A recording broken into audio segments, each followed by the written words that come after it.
I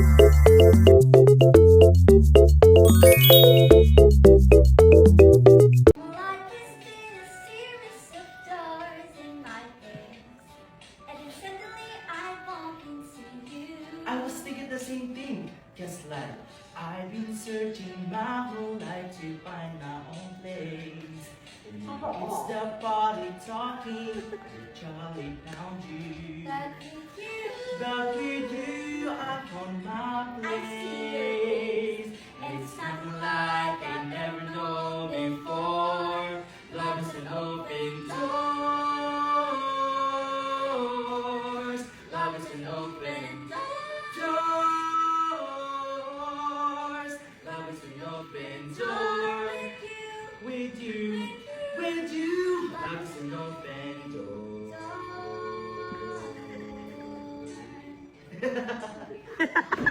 Take my hand. Take my whole life too. For I can't help falling in love with you. For I can't help falling in love with you.